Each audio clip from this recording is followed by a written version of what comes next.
Hi, I'm John. And I'm TJ from 3D Printing News. And today we're going to show you how to make the steampunk level for my bedroom light.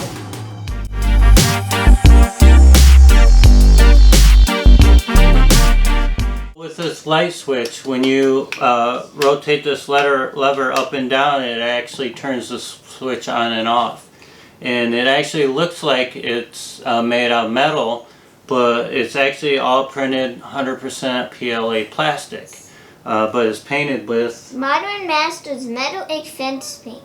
And this paint actually has pieces of steel in it, so that when you brush on vinegar and salt, it'll actually start to oxidize and looks like rust.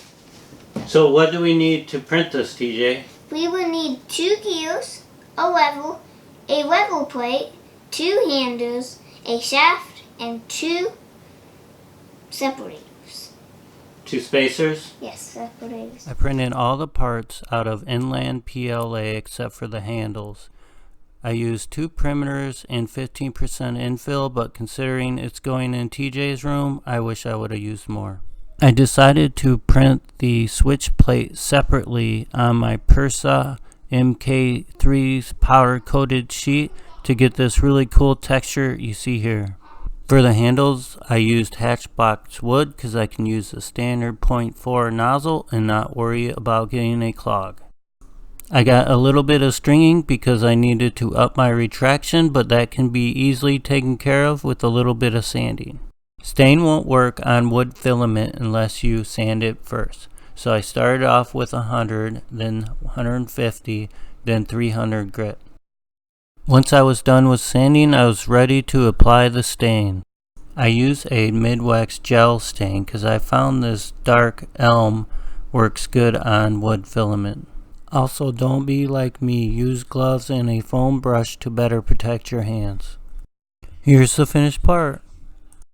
Modern Masters makes their own primer for this paint, but I'm just going to use this Gesso primer that I use for my acrylic paints.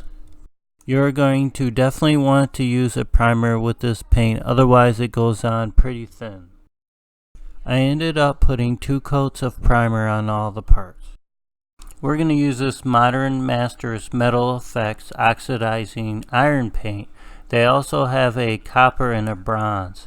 This paint actually has little metal pieces that will oxidize when a corrosive agent is applied. The other nice thing is that this is a water-based paint, but the fumes are still pretty strong. 1 coat definitely was not enough, so I decided to add a 2nd coat. And finally, here's the results after a 3rd coat, and you can still see that texture from the powder coated plate. As you can see, after 3 coats of paint, it's not the most impressive as is, but the neat part comes next. Here's an example of this paint after it's oxided, but for this switch, I'm going to try for a little less rust. Modern Masters sells a rust inhibitor, but I found that vinegar with salt mixed in works just fine. On the previous example, I followed the directions on the bottle and applied 2 coats 5 minutes after each other. But for this switch, I wanted a little bit less rust, so what I'm going to do is dip the brush in the vinegar and try to wipe some of it off on the paper towels before applying it onto the parts. This is what it looks like after we wait a few days to allow oxidation to take place. Now we are all ready for assembly. This is Gorilla Super Glue. They say it's pretty strong. Even a gorilla can't get through it. Alright, so the first thing I'm going to start gluing is the handles onto the lever arm. And I'm going to put the glue inside here because there's no paint on this part. Okay, how this works is the 2 gears hold the lever arm in place with the spacers in the shaft. So you would assemble these parts together, and then when you glue them onto the plate,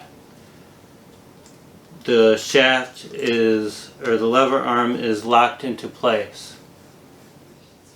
And once the glue is dry, you're ready to mount it on your wall. You might have to flip your light switch if you want it to operate in the correct direction. So let's go mount it on your wall. Yay!